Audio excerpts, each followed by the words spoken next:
코로나 팬데믹 사태에 여행이 전면 금지된 상황에서 한국이 일본을 완전히 매료시키고 있다는 소식이 전해졌습니다. 일본에서 한국의 막걸리 랜선 여행이 대박 행진을 이어가고 있다는 소식이 전해졌는데요. 실제도 아닌 9,900엔 한화 약 11만 원의 고가 랜선 여행인데 일본 여행족들이 열광하면서 2차 여행까지 바로 이어지면서 대박이 터진 것이죠. 코로나 폭격을 맞은 일본 한복판에 한국 랜선 여행 신드롬을 일으킨 주인공은 한국관광공사입니다. 여행의 핵심 소재는 대한민국을 대표하는 우리술 막걸리인데요. 한국관광공사 도쿄지사는 울산 복순도가 일본 여행사 잘팍과 공동으로 지난 7월 말 첫 랜선 여행을 선보인 데 이어 28일 2차로 한정 생산 손막걸리를 오감으로 맛보는 테이스팅 투어를 연이어 선보인다고 25일 밝혔습니다. 일본을 홀린 이 랜선 여행은 울산을 대표하는 양조장 복순도가의 발효실을 찾아가 시설을 탐방하는 콘텐츠가 핵심인데요. 특히 막걸리가 발효되는 실제 소리를 생생하게 들려주며 울산에서 공수해온 복순도가의 대표 상품인 손막걸리를 막걸리 소믈리에와 함께 개봉하고 시음토록 하는 등 랜선 여행임에도 참가자의 오감을 만족시켜주는데 정성을 들였다는 평가를 받고 있습니다. 1차 투어 참가자들은 채팅을 통해 잠시 한국 여행을 다녀온 기분이었다. 손막걸리가 샴페인 막걸리라고 불리는 이유를 알겠다. 어서 한국에 가고 싶다 등 댓글로 감상평을 나누었는데요. 특히 인상적인 건 이번 투어의 가격입니다. 이번 고가 랜선 여행은 한화 약 11만 원에 이르기 때문에 일본 여행족들이 반응한 것이 세간의 이목을 끌고 있는데요. 통상 일본 내에서 진행되는 랜선 여행 상품의 가격은 1,000에서 3,000엔 선입니다. 3배 이상 높은 가격, 거기에 한국 컨텐츠인데도 높은 홍도를 보인 것이죠. 한국관광공사는 임기 비결로 일본 현지에 비싼 복순도가 생막걸리 2병이 참가자에게 직접 전달되는 점과 울산 현지의 감각적인 영상 촬영 등을 꼽고 있습니다. 지난 7월 말 참가자를 10명으로 한정해 출시한 이 투어엔 모집을 시작하자마자 40여 명이 몰리는 등 흥행을 이뤘고 이에 이번 2차 투어를 긴급 기획하게 된 것으로 전해졌죠. 상품을 공동 기획한 잘팍의 혼점 아나미 씨는 비용보다 양질의 경험을 중요시하는 고객들에게도 충분히 감동을 줄 수 있음을 확인했다. 한국 여행이 재개되면 이번 참가 고객들을 모시고 울산 복순도가를 직접 방문하는 여행 상품도 만들어 볼 것이라며 자신감을 보였습니다. 관광공사 정진수 도쿄지사장은 코로나 팬데믹 시기에 지방 중소기업의 고가 특산물을 연계시켜 상생형 고부가 가치 관광 상품을 기획 홍보하는 데 의미를 뒀다. 일본 현지에 다양한 한국 특화형 랜선 여행을 계속 시도해 볼 것이라고 말하였죠. 한편 일본 생방송에는 한국어 교가가 다시 울려 퍼지며 새로운 전설을 써내려가고 있다는 소식이 전해졌습니다.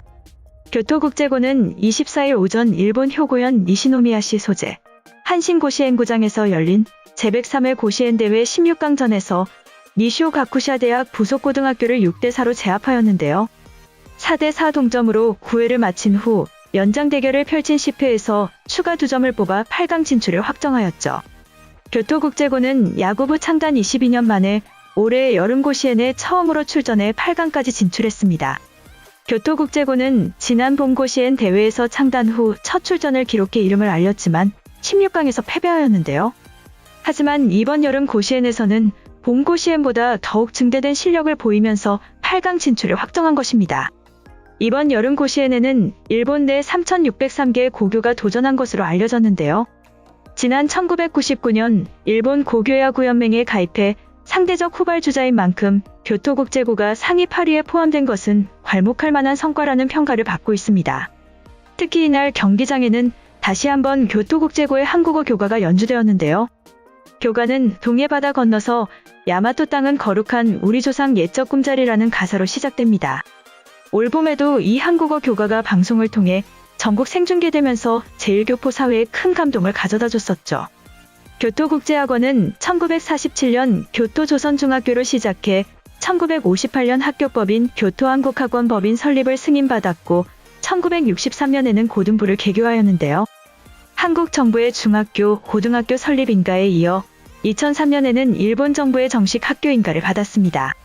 다음으로 아마존이 한국을 주목하자 대박 행진을 이어가고 있는 한국의 중소기업에 대해서 말씀드리겠습니다.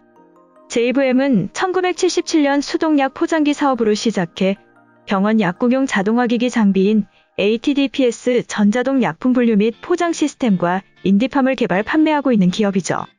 JVM의 주요 사업인 ATDPS는 한국에 경쟁자가 없다고 해도 지나치지 않는데요. 90% 이상으로 보급률이 올라가 있는 국내 ATDPS 산업에서 JVM의 시장 점유율은 85%에 달하는 상황입니다. 하지만 ATDPS 시장은 성숙도가 너무 높아 실질적으로 국내 실적 성장은 정체되어 있는 상황인데요. 결국 한 단계 더 성장하려면 해외 매출을 늘릴 필요가 있습니다. 이러한 상황에서 올해 상반기 기준 전체 매출의 58.7%가 국내에서 나머지 41.3%가 수출을 통해 발생한 것으로 전해졌는데요. JVM이 공급하는 ATDPS는 약품을 분류한 뒤 일회용 파우치로 소분해 포장하는 장비로 한국과 일본에서 발전했습니다. 약 파우치 포장은 한국과 일본에선 매우 익숙한 시스템이지만 서양권, 특히 북미와 유럽에서는 생소한 문화인데요. 하지만 최근 들어 서서히 이러한 인식이 바뀌고 있습니다. 유통공용 아마존이 인수한 온라인 약국 스타트업 필팩이 기존 북미 지역 약품 포장 문화인 보틀형 대신 일회용 파우치 포장 시스템을 적용하면서 소비자의 인식 변화가 나타나고 있는데요. 개별 파우치 포장은 소비자 편의성을 높이는 작지만 큰 변화라는 평가를 받고 있는데요. 더욱이 혁신의 대명사인 아마존이 시장 변화를 주도하는 터라 파우치 포장 문화는 점차 확산할 것으로 전망되고 있습니다. 특히 아마존 진출 이후 북미의 온라인 약국 스타트업 12개가 탄생했으며 이 중 3개 기업은 현재 유의미하게 시장 점유율을 높이고 있는데요. 따라서 북미 온라인 약국 생태계의 성장 및 일회용 파우치 조제 문화 확산이 예상되고 있죠. 이 때문에 JVM은 북미 LTC라고 불리는 당뇨, 고혈압 등과 같이 장기 치료가 필요한 질환 시장에서 ATDPS 장비 레퍼런스를 확보했으며 이름난 고객사와 거래를 진행한 경험을 가지고 수출 확대를 위해 노력하고 있는 것으로 알려졌는데요. ATDPS를 간단한 포장 장비로 생각할 수도 있지만 오류가 발생할 경우 환자에게 치명적 결과를 불러오고 이는 자칫 법적 분쟁으로 이어질 수 있기 때문에 기술에 대한 정확성이 반드시 필요한 상황입니다. 또한 해외 기업들은 ATDPS 장비를 제작한 경험이 없기 때문에 경쟁력 측면에서도 JVM이 우월할 것으로 판단되고 있습니다.